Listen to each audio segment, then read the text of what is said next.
Here we are back together again, friends, for another episode of the Juicebox Podcast.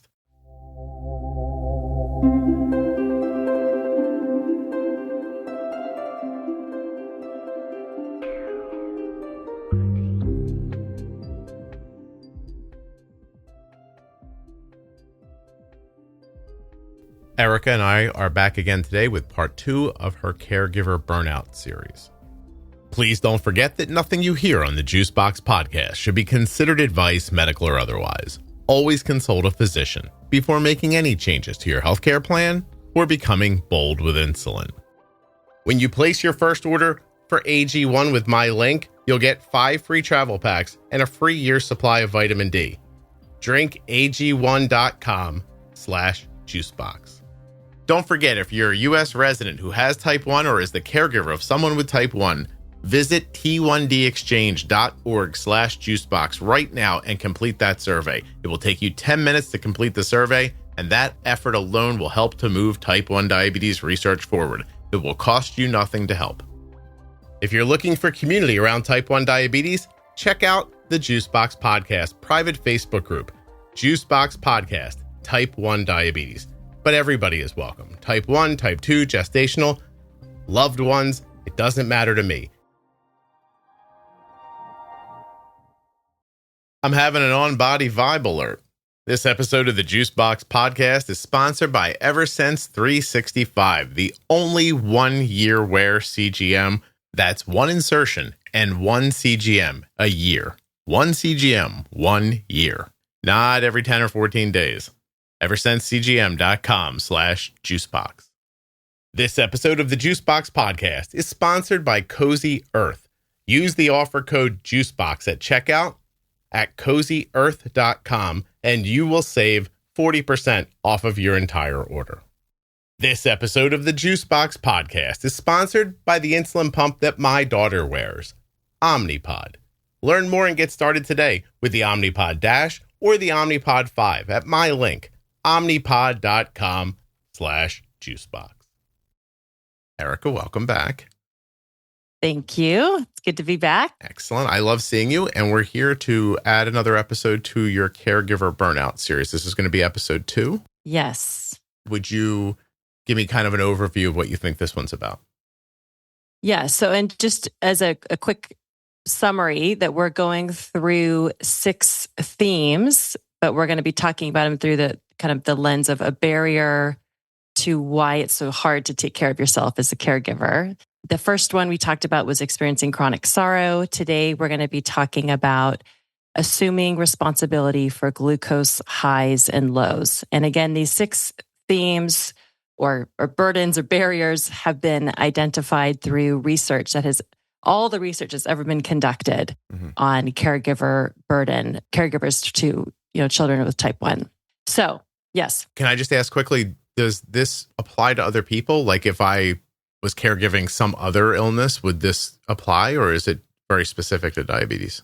The themes that we are going through are specific to caregiver burden within diabetes. Okay. But caregiver burden can be applied to any caregiver, obviously taking care of a loved one with a chronic illness or any illness really. But specifically, we are looking at through the lens of diabetes. Yes. Okay. All right. Excellent. Okay.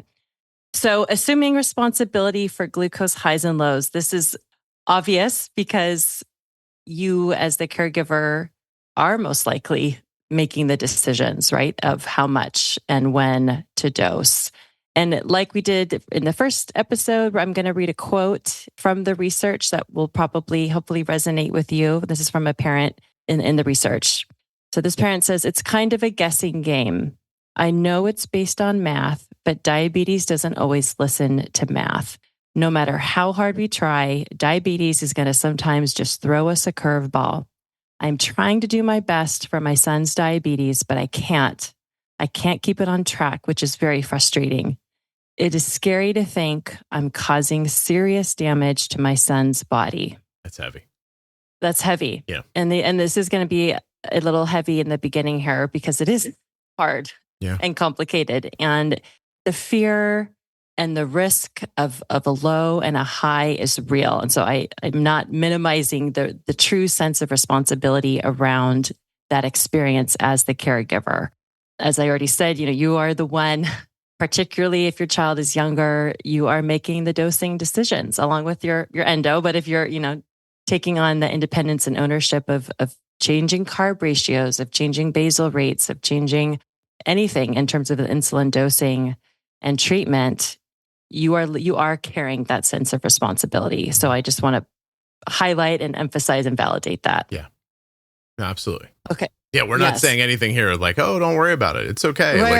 We know it. Just let it go. Yeah. Let it go. It'll be fine. Yeah. And this is, as we talk about caregiver burden, the psychological and emotional burden experienced by caregivers is this anxiety, right? Carrying and maintaining the glucose levels within this range, right? Whether it's a clinical range or an ideal range that feels good for you, you are living within that pressure to maintain that. And particularly in the beginning, this responsibility when you're discharged from the hospital, you're living with this, I don't even understand what diabetes is, and now I have to try and keep them within this range. The sense of powerlessness and failure and fear and guilt associated with that challenge and that inability to maintain your child's glucose level within that recommended ideal range is so intense. Right. As you hear on the podcast, as I experience with my own clients, and also research affirms that there is hope in this journey, right? The responsibility that you bear in the beginning is so intense, and in seasons of change, right? Like through growth periods, through changing technology, there is that intensified feeling of responsibility to learn how to manage and reduce the highs and lows. But research does affirm that over time, as you have more knowledge, more experience, more mastery, that the parents in all of this research feel more empowered and validate that they have a reduction in their perception of stress. And that all contributes to the reduction and mitigation of the caregiver burden. Does that only come from mastery?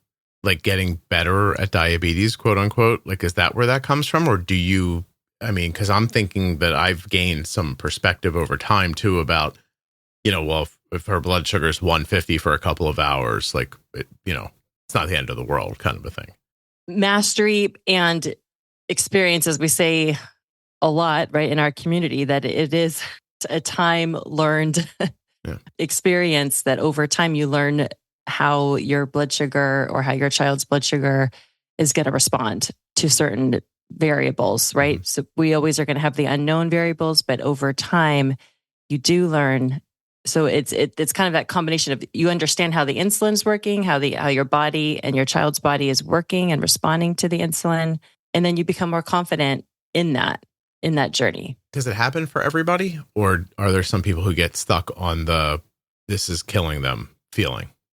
That is a good question. I think we can transition into like what can you do, right? Because we're talking about this as we all, you guys are living and know this burden and the responsibility.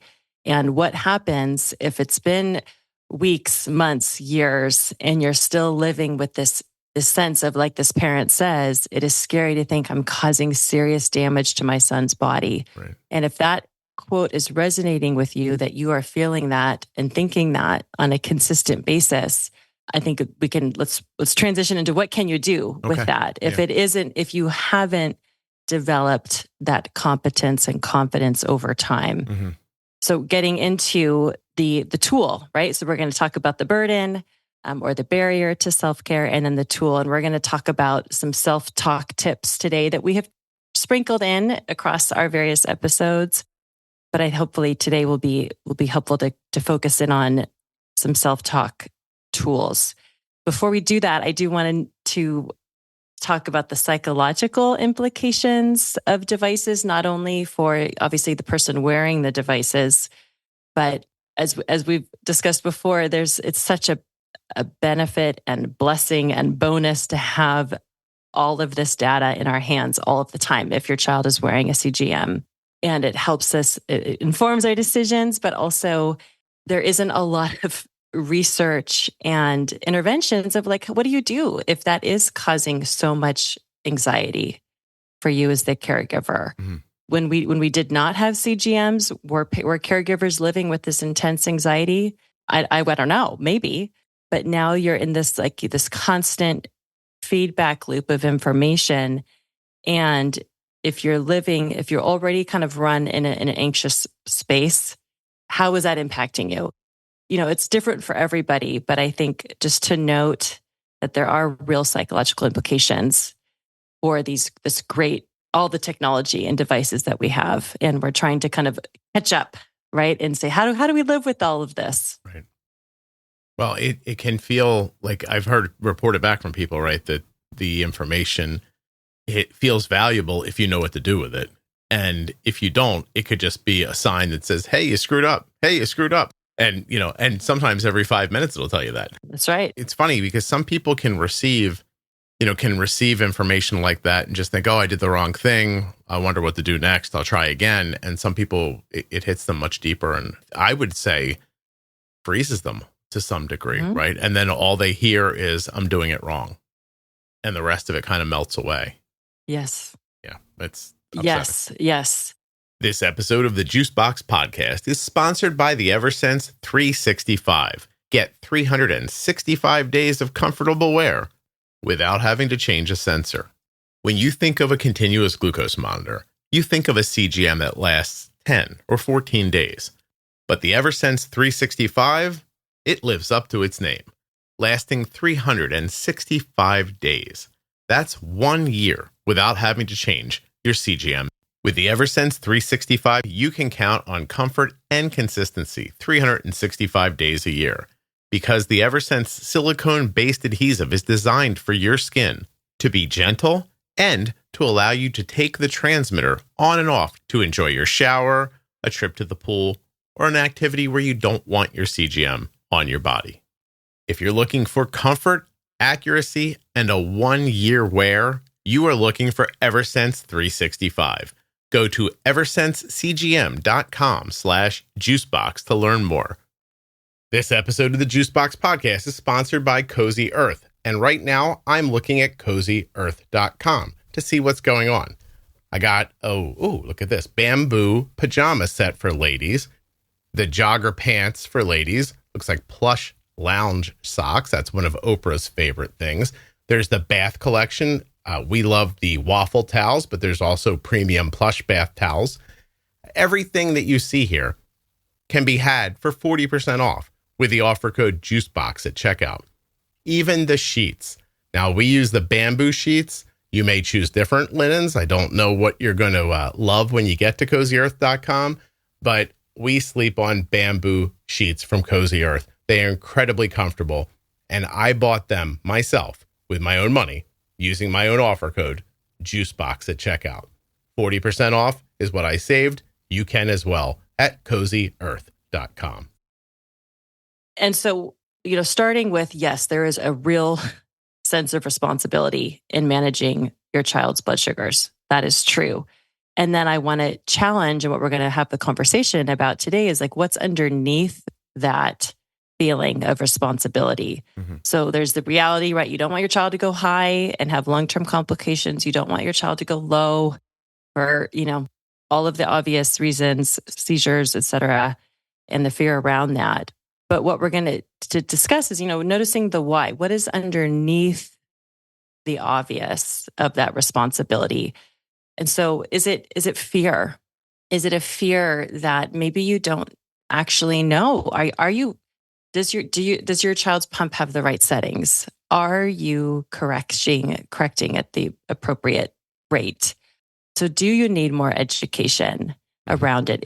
Have you gone beyond that initial shock stage or season of change stage, and you're still living in this fear that, gosh, no matter what we do, I'm not doing it right, and you're not quite sure what steps to take? So is fear driving and pushing that sense of responsibility? So exploring, what can you do with that fear? Is it more education around knowing how to help your child? Mm-hmm.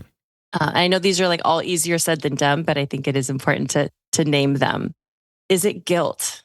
Is guilt driving your decisions and actions? I know a lot of parents I hear talk about whether they believe it or just feel it, like how could I have prevented my child's diagnosis?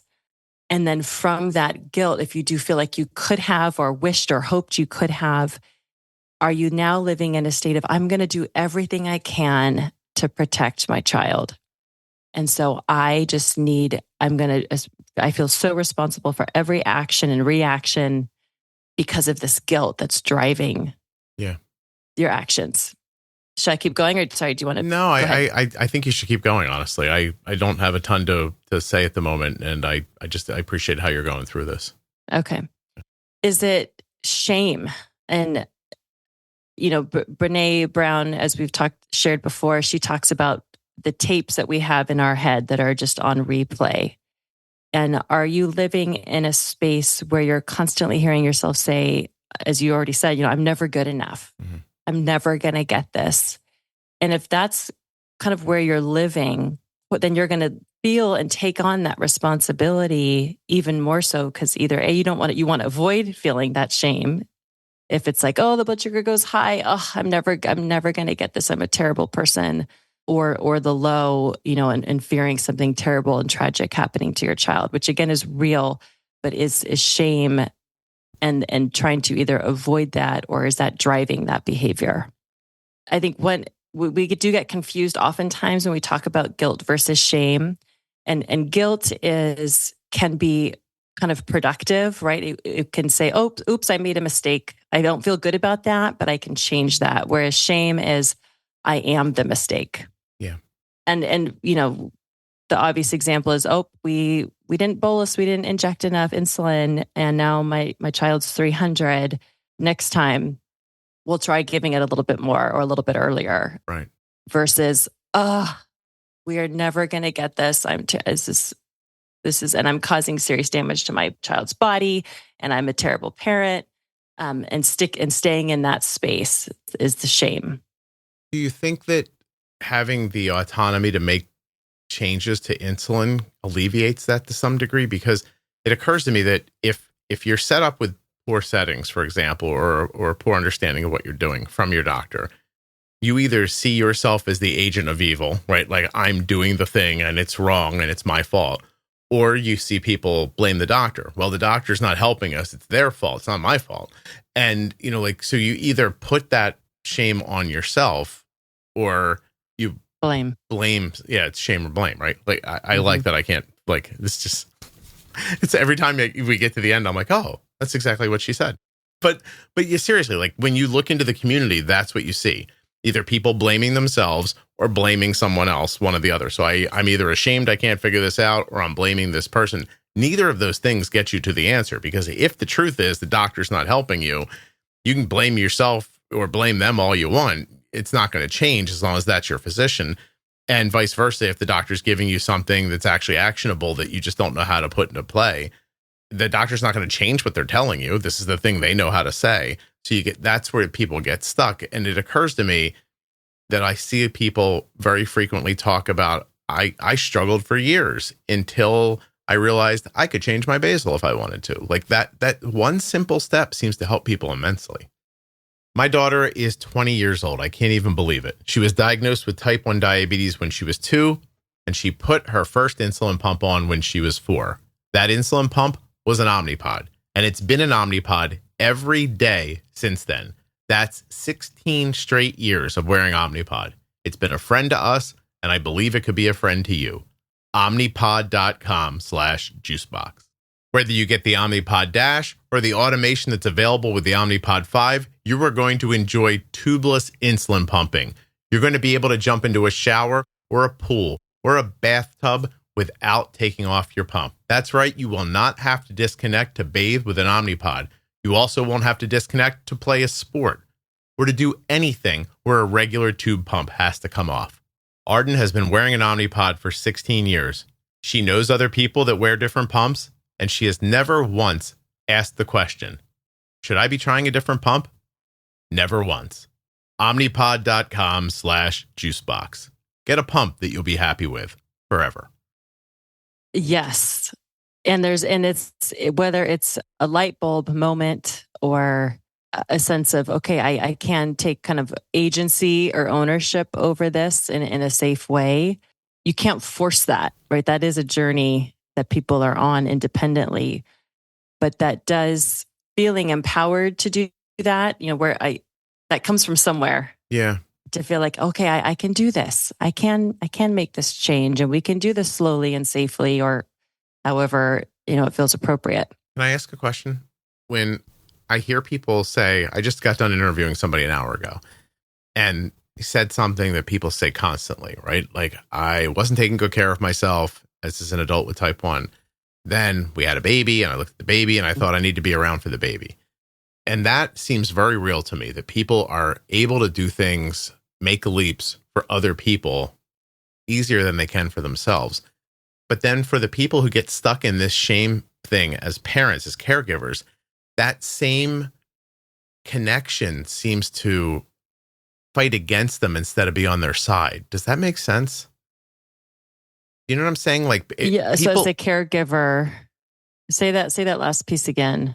People over and over again will tell me that I didn't do a good job for a long time, but then I realized I could do it for someone else because I want to get married, because I want to have a kid. Like I can find the reason to get in there. But then you put a caregiver in that situation, they already have that reason, and yet that doesn't propel them. So what's the difference? Is it time? Like experience? Is that like, does the adult have 30 years of seeing it and ignoring it, and then they decide not to ignore it, whereas the caregiver doesn't see it? They're not ignoring anything. They just can't figure it out, but they still have the stress, that the draw to do something for someone else. I hope that made sense. So you're considering or wanting to explore if the caregiver already has that motivation, like their child, they want to help their child stay healthy. I think they already have that. Yeah. And so you're wondering if shame keeps them stuck. I'm almost wondering if a lack of the information, I mean, obviously that's the thing that's stopping them from making a better decision, right? Like, and but I'm saying it's interesting that the same lever that propels one person out of it is the lever that almost tortures the other person. Does that make sense? Yes. Okay. I hear that. Okay. I don't know what to do with that. It's very obvious as I'm watching. Like, I hear people talk about this all the time, and I realized I have a kid now and I want to be around for that kid. So I did this. And the next person is like, I care about this kid so much, and all I want to do is help them be healthy. And that's why I feel terrible, because I don't have. So the common denominator is information, good information. Good information, and also understanding, which we're going to get into next, is what is that thought process? What thoughts are driving your feelings and behaviors? Tell me. So okay. So, why is it important to understand the thoughts and feelings? We just went over what is driving that responsibility. Is it fear? Is it guilt? Is it shame? Is it, lack of education?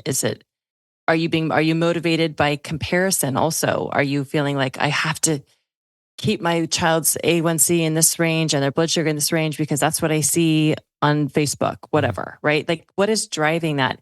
But if we again, it might feel like a luxury to pause and be aware of your thoughts. It's important because we can't change our behaviors or our actions unless we are attuned and understand what's driving them. And our thoughts in cognitive behavioral therapy, if you were to look up the CBT triangle, and a lot of you are already well informed in this, but the CBT triangle is basically a triangle with arrows pointing in both directions. And basically it's describing how our thoughts impact and affect our feelings or our emotions, which impact or affect our behaviors or actions. So we'll say, and oftentimes our thoughts are the drivers of how we feel and what we do, but it can go any which way, right? So you can open the door for somebody and feel good about yourself, and then have the thought, oh, that was kind of me. I'm a kind person. You can, so that's right, the the action is driving that feeling or thought. You could think, I'm never good enough, and always feel like you're failing. And then your action is probably to avoid or not want to look or explore or understand what's happening because it's all painful. Mm-hmm. Does that make sense? It does. So again, I know it feels like, oh, just pay attention to what you're thinking. It's just that easy. I know it's a hard thing to do, and it takes time and understanding. But if you are operating from this orientation that our thoughts do impact how we feel and what we do in any which order, also, we can't change unless we have some awareness and understanding of what's driving that. So if you are living in a shame-based mindset, and perhaps you grew up in that way, that shame is going to make you change, shame keeps us trapped and isolated and stuck. It does not lean itself into being vulnerable and motivated for change. And so I want to kind of maybe try and go back to your question of like, what's that lever of change for the caregiver if you're stuck and feeling like you're never going to get it right, or that you are just having to constantly, that's just that overwhelming feeling of responsibility for your child's highs and lows, and you're feeling like you're never going to get it. It's not an easy answer, right? But it is spending time understanding, noticing that why, like what is driving that constant thought. And should I keep going? You can, but I keep thinking, okay. I don't want to waylay you, because I feel like I'm going to say something that's going to take us down a road. It's okay. I keep thinking about, like, people who listen know, I ask almost every person I interview, like, are there other autoimmune issues in your family? Mm-hmm. What else is going on, right? And anxiety, ADHD, that kind of stuff pops up a lot, depression, that kind of thing. So if autoimmune is a trigger for anxiety, and trying to help somebody who has type 1 diabetes is a trigger for a caregiver, it's very possible that when we look back at people and we go, oh my God, some people just like handle this and some people just can't, like blah, blah, blah. And we talk about it like personality or, stick-to-itiveness. We've gone through the fallacy that some people are more resilient than others, like all this stuff. I'm saying, what if there's autoimmune through your family, you're not aware of it, and your autoimmune is low level, you don't have anything diagnosable, but you are an anxious person. And so now you have this thing, then your kid gets diagnosed, it gets ramped up, and then you get clicked into a loop that you have there'll be no ability to break free of, because it's you're having a physical implication and a psychological match is being thrown on it to some degree. So do you know what I mean? Like, so you have the external trigger, you have physical symptoms that could be coming from an autoimmune issue. And then here we go. Like and on top of all that, by the way, stress can be a trigger for anxiety. Hormone imbalance, which we see a lot with people with autoimmune stuff, can be a trigger. Even like, I know there's not a ton of research from the NIH about it, but like, there's this gut brain axis. So if you're having an autoimmune issue, your gut's unbalanced, this could all like be impacting it. Then you're trying to cope with a chronic illness. It flares up your anxiety. The autoimmune issue keeps it going. And in the end, all you're doing is sitting in bed going, why am I killing this kid?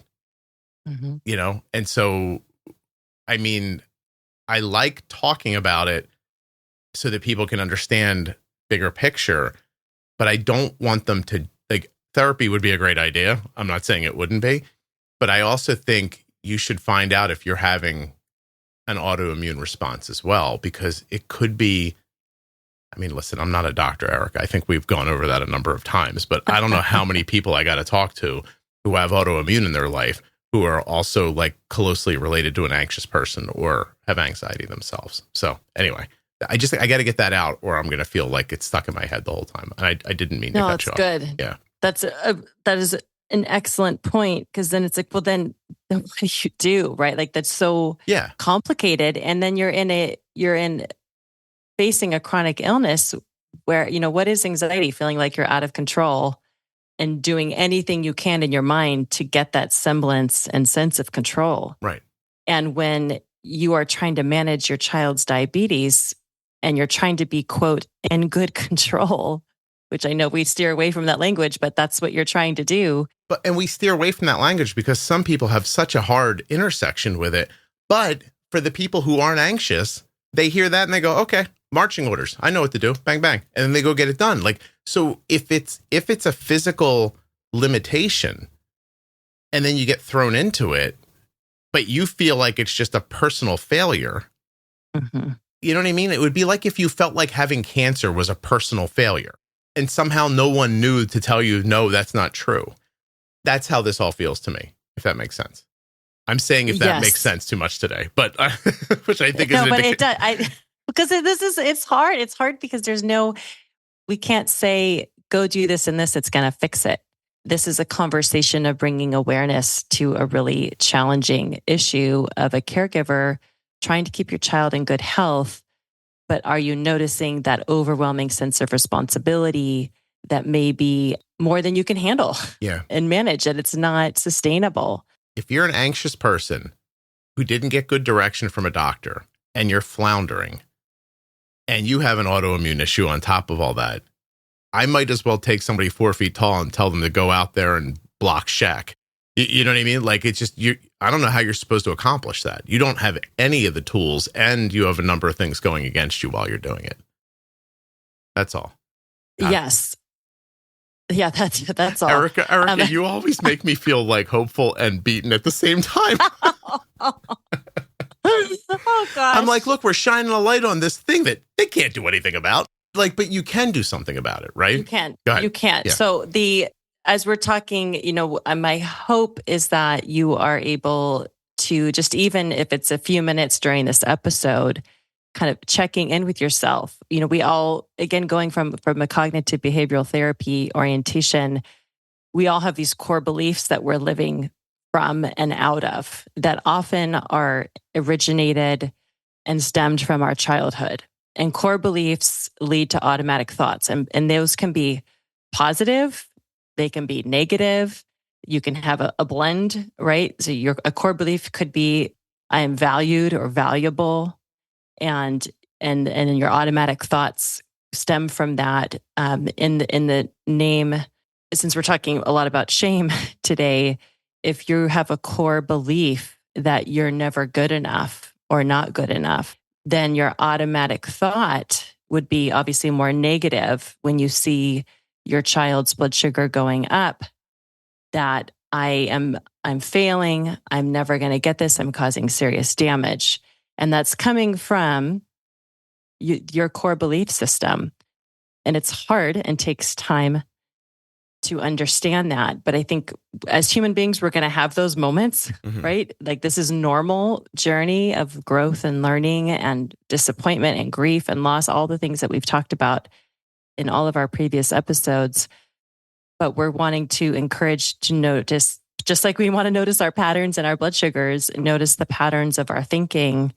Again, that takes time and energy, which I know is hard to do. But it is doable. Yes. Yeah. If you have the time to, so it is like diabetes. If you have the time to put the focus on it and you get good information like you're sharing here, you maybe can step back, see the bigger picture, and help yourself through it. Yes. I mean, yes. And the challenge is, obviously, we don't have our clarity reports or any of the reports to look at our trends, right? To say, oh, I'm going high after every I'm going every anxious. Morning. I'm going anxious every morning. Right. So, yes, it takes another step of analysis and pause, but you are worth that. You are worth that as a human being, as the caregiver, and you are valuable. Right. And for the people you're trying to help too. Right. It's worth the effort. Yes. So what are the tools? Last tool here in terms of, these we're kind of self-talk tips to get to that place. You have to have this awareness of what are you telling yourself? And so when you notice, as I think I've talked about this before here, like noticing that mean girl voice or that mean guy voice in your head, that you have to first listen, understand it, and then you notice it when it happens. And for some people, they can quickly say, oh yeah, I hear that. all day long, or, oh, I only hear that when this happens. And naming it. This is another CBT tool. Name it. Call it Teddy. Oh, you can give the voice a name? Yes. Oh, yes. I just thought of the name I'm giving mine. Okay, good. Do you want to share it? No, I can't, because that person's listening and I hate them. Yeah, okay.